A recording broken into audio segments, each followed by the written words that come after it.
Welcome back to Beyond the Battlefield. Today's teaching is subtle. It does not just tell us how to calm the mind. It tells us why the mind keeps running in the first place. And maybe that is the real question. Why do our desires never end? Why does achievement not satisfy us for long? Why does the mind keep asking for more? Because if we're honest, it's not just desire. It's a pattern we live every day. Let's slow this down, because this is not just spiritual, this is psychological and deeply practical. Because what we usually call desire is not what it appears to be. And Krishna goes straight to that root in verse 24. Completely renouncing all desires arising from thoughts of the world, one should restrain the senses from all sides with the mind. Krishna says, all desires arise from thoughts of the world. Sankalp. That means from mental projection? Yes, this is a revolutionary insight. Krishna is not saying that the world creates desire. He is saying the mind creates desire. By projecting meaning, fantasy, promise, identity, you do not desire the object. You desire your imagination about the object. So, when I think I want something, I actually want the feeling I've attached to it? Exactly. The object is neutral. The story is seductive. A phone is just a phone, but your mind whispers, this will make me important, respected, ahead, seen, and that inner story becomes desire. Desire is not some mysterious force. It is thought, repeated, fed, and charged with emotion. That means desire is not happening to me. I am unconsciously creating it? So Krishna is not telling us to fight desire? No. He is saying, understand desire so deeply that its falsehood becomes visible. If you cut the sankalp, the desire loses its root. And Krishna is uncompromising here. Tyaktva sarvan sheshata. Drop them without residue. Not reduce, not manage, not negotiate. Because negotiation keeps the illusion alive. Because even one subtle desire can keep the mind restless. One hidden ambition, one private craving, one unexamined attachment is enough to keep meditation superficial. And then Krishna says, use the mind to gather the senses. The hierarchy matters. If the mind is weak, the senses rule. If the mind is clear, the senses follow. So this is not suppression. No, this is alignment. Not violence against the senses, but freedom from being dragged by them. Slowly and steadily, with conviction in the intellect, the mind will become fixed in God alone and will think of nothing else. This verse 25, feels very gentle. So first, Krishna removes the root. And now, he shows how to stabilize the mind? Yes, this is the method. It is one of the most compassionate instructions in the Gita. Krishna says, slowly, slowly, shanay, shanay. This is compassion. Krishna is not commanding. He is understanding the human mind. Meditation is not violence. And this is crucial. Modern people want instant meditation, instant silence, instant clarity. Krishna says, no, do not rush the mind. It has years of conditioning, habitual restlessness, emotional memory, identity patterns. If you force it, it becomes more agitated. This is like forcing productivity. Trying to push performance without inner clarity. Yes, and that's why leaders burn out, because they try to control outcomes without understanding their inner state. So meditation is not domination. It is intelligent unwinding. Krishna then says, use buddhi held by Triti. What does that mean in practice? Buddhi means discriminative intelligence, the capacity to see clearly. And Dhriti means steadiness, patience, inner holding power. So meditation does not deepen through emotional intensity. It deepens through lucid understanding and quiet perseverance. This is leadership gold. It is. Most leaders don't fail because they lack skill. They fail because they are inwardly noisy. They react too fast. They carry too many private desires. They overthink. They seek control. They confuse urgency with clarity. Verse 24 removes distortion. Verse 25 restores center. And then Krishna gives the real anchor. Atma Sanstham Manah Kritva. Establish the mind in the self. Not in goals, not in people, not in outcomes. Yes, because anything outside you can shake you. But the witnessing self, the center of awareness, the silent presence within, that does not shake.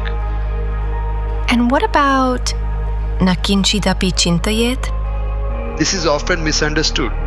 It does not mean force yourself to think nothing. It means when the mind is rightly anchored, thought loses its compulsive movement. Silence is not manufactured. It appears when agitation is no longer fed. But Ankur, Krishna seems to say these things again and again. Drop desires, gather the senses, calm the mind. Why does he keep repeating himself? Because this is not repetition. This is compassion. Krishna is not writing a book. He is speaking to Arjuna, and when truth is spoken, the speaker can see whether it has entered or not. Arjuna looks like he is listening, but Krishna can see that he has not yet received. And this is true for all of us. We understand intellectually, but transformation does not happen. So truth has to be repeated, reframed, redelivered. There are moments in consciousness when the inner door opens. You cannot predict that moment. You cannot schedule it. You cannot command it.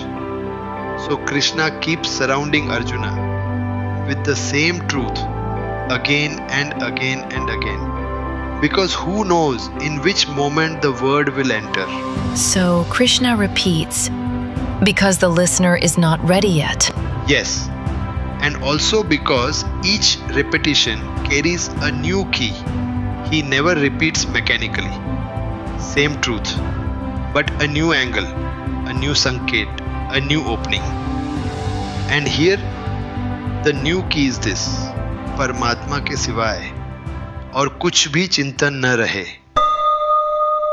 So all the earlier instruction, drop desires, withdraw the senses, steady the mind, was not the destination? No, that was preparation. The real movement is toward Satat Chintan, a continuous inner current, a silent underflow, a remembrance deeper than thought. So if we put these two verses together, what is Krishna really doing? He is moving us from distortion to original longing. Verse 24 cuts false desire. Verse 25 calms the mind enough to reveal what is underneath. And now we reach the hidden core. We usually think Krishna is teaching, drop desires, control senses, calm the mind. But all of that is still not the final goal. The goal is परमात्मा के सिवाय और कुछ भी चिंतन न रहे. What does Chintan really mean? This is the most important shift. It does not mean thinking. You cannot think about the unknown. You can only think about what you already know. So Paramatma ka Chintan cannot mean intellectual thought about God. Chintan means an inner undercurrent. Take a simple example. You are thirsty. You are working, talking, doing calculations. But underneath it all, a subtle current remains. I am thirsty. Not in words, not as active thinking, but as a continuous inner pull. And Paramatma ka Chintan means a silent inner pull toward the Absolute. And now the great realization. You do not need to create this longing. It is already there. Every desire is the same longing misread. When you chase money, you are seeking power. When you chase position, you are seeking mastery. When you chase success, you are seeking completeness. But all of that is one deeper thirst moving in the wrong direction. So that's why, even after achieving, something still feels missing. Yes, because you do not lack desire, you misinterpret it. What is really a longing for the infinite gets translated into career, money, recognition, power, and so the deeper thirst never ends. This is why meditation matters, and this is why leadership matters. Meditation is not escape. It is the purification of longing. Leadership is not control. It is action without inner noise. When false desires drop, decision making sharpens. When mind becomes steady, execution becomes clean. When your inner world stops begging, your outer leadership stops trembling. Can you ground this simply? You are preparing for a presentation. If the mind says, what will they think? What if I fail? I need recognition. Then performance drops, not because of lack of skill, but because of inner noise. But if you drop projection, stay with preparation. Anchor within. Calm happens. And when calm happens, performance rises naturally. Desire is imagination. Drop false imagination and desire loses force.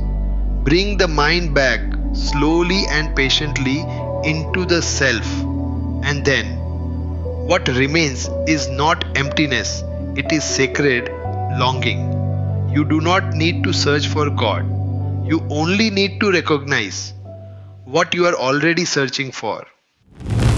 So, now we move to verse 26. Whenever and wherever the restless and unsteady mind wanders, one should bring it back and continually focus it on God. But Ankur, this again feels like repetition. Krishna keeps saying the same thing again and again. Why? Because we keep hearing, but we don't listen. Truth is not written, it is spoken to someone in a moment, and Krishna can see that Arjuna is listening but not receiving. Ankur, this feels strangely familiar. It's like we all do this, don't we? Whenever we are uncomfortable, we don't say, I'm afraid. We say, this is not the right decision. Exactly. And that is where the real teaching begins. Arjuna is not confused about knowledge. He is avoiding action. So Krishna repeats again and again from different angles. And this verse is not repetition. It is refinement. Because now Krishna is not just talking about control. He is revealing the nature of the mind itself. The mind is not your enemy. It is one of the most beautiful instruments you have. The mind is what allows you to interact with the world, to learn, to grow, to evolve. It is because of the mind that humans can detect change, respond to it, and create something new. The market shifts, the environment changes, opportunities appear, and the mind moves to sense, to compare, to decide. That movement is intelligence. But this same mind has a very specific design. It can only function in duality. Duality? Yes, this versus that.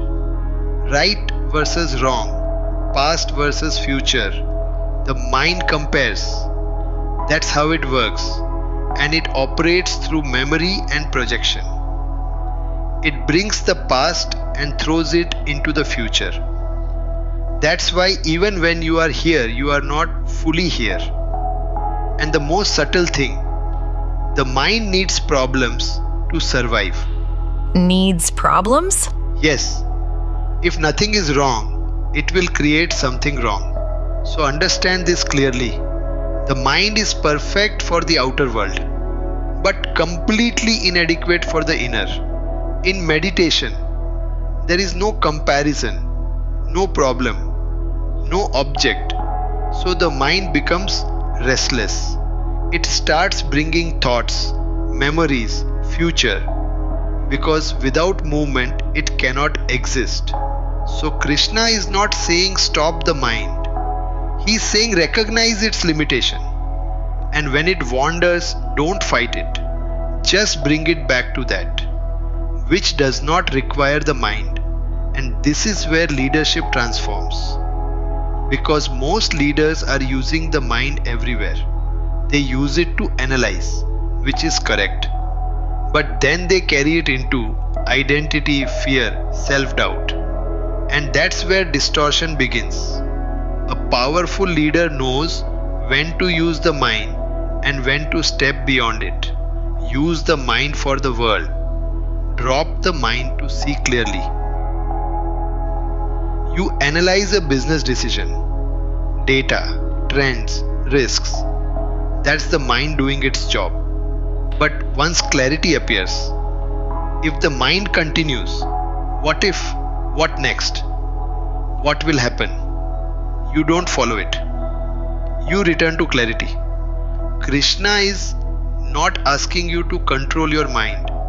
He is asking you to understand it and place it where it belongs. The mind is a brilliant tool for the world, but a barrier to the self unless you know when to put it down. In the last verse, Krishna showed us the practice. The mind wanders, and again, we bring it back. But what happens when that effort matures? What does the yogi become like when the mind no longer keeps slipping away? Krishna answers that now. The yogi whose mind has become deeply peaceful, whose rajogun, passion, has quieted, who is free from impurity, and who has become one with Brahman, such a being experiences the highest happiness. That sounds beautiful. But Ankur, what does this really mean? First, we must understand. This verse is not instruction, it is description. Verse 26 was effort bring the mind back again and again. But verse 27 is what begins to happen when that effort ripens. So when Krishna says, Prashanta Manasam, does he mean no thoughts at all? No. And this is very important. The goal is not to kill the mind. The goal is to be its master. A peaceful mind is not a dead mind. It is a mind that is no longer dragging you. The mind remains alive, available, useful, but no longer dominant. So peace does not mean loss of intelligence. Not at all. It means freedom from inner turbulence. And then Krishna says, akalmasham, free from impurity. What is impurity here? This is where the verse becomes very profound. We usually think theft is sin, violence is sin, falsehood is sin, but these are only forms, not the root. It is like gold. You can make it into a necklace, a bangle, an anklet. The forms change, but the gold remains the same. In the same way, sin has many forms, but its root is one. So if we only recognize the form, we may miss the root. And that is why societies get confused. One age calls something sin. Another age calls the same thing virtue. One culture condemns it. Another accepts it. The forms keep changing, but the root remains there. Then what is the root? Krishna gives the answer right here. Shantarisan. Krishna first says, free from impurity, and then immediately says, whose Rajogun has become quiet. Because Rajogun is the root energy from which impurity keeps taking new forms.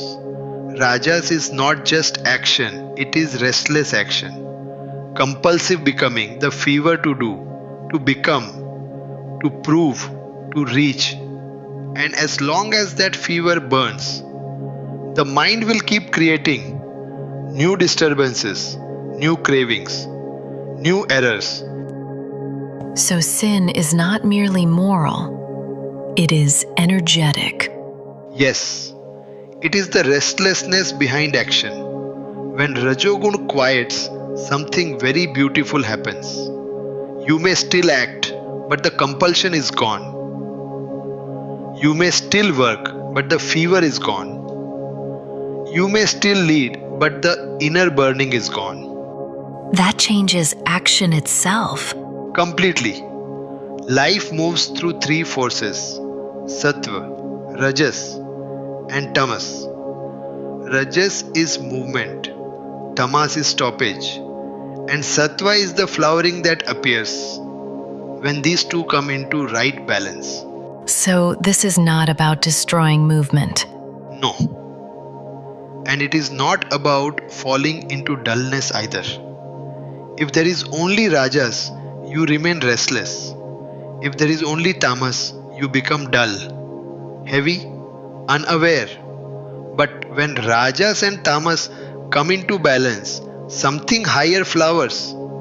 That flowering is Sattva, a flowering like a flower opening. And Krishna is saying when that flowering happens, the yogi receives the highest joy. What kind of happiness is this? Not pleasure, not thrill, not excitement. This is not the happiness of getting what you wanted. This is the happiness that appears when nothing inside is fighting anymore. No friction, no fever, no becoming, no inner split. That is why Krishna calls it Sukhmuttamam, the highest happiness. So this joy is not added, it is revealed. Yes, it was hidden by disturbance. What does this mean? For leadership? It means the deepest problem in leadership is not lack of skill, it is inner imbalance. Most leaders act from rajas, from pressure, from urgency, from the need to prove. And because of that, even success exhausts them, even achievement disturbs them, even action becomes noisy. But the leader of verse 27 is not inactive. That is important. They are wise and active. They still act, they still decide, they still build, but without the fever of becoming. So this is not passive spirituality. No, this is action without inner agitation. So verse 27 is not merely saying a peaceful person becomes happy. It is saying when the restless root inside quiets, when Raja settles, when Sattva flowers, then the highest joy arrives naturally. Maybe the problem is not desire. Maybe the problem is we never question where it is coming from. We chase objects, but we are actually chasing a story inside our own mind.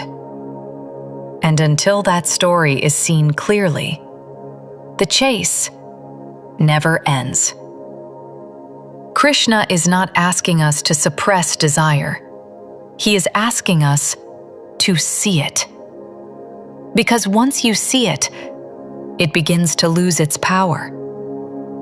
And maybe that is where real freedom begins. If this conversation made you pause, reflect, or question something within yourself, then share this episode with someone who might be caught in the same cycle. And if you're finding value in these teachings, follow, subscribe, and stay with us on this journey beyond the battlefield.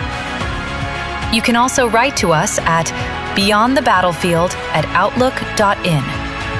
And don't forget to explore the GPT companion link in the description. It will help you go deeper into these teachings at your own pace. Until next time, watch your mind, because your deepest battles are not outside, they are within.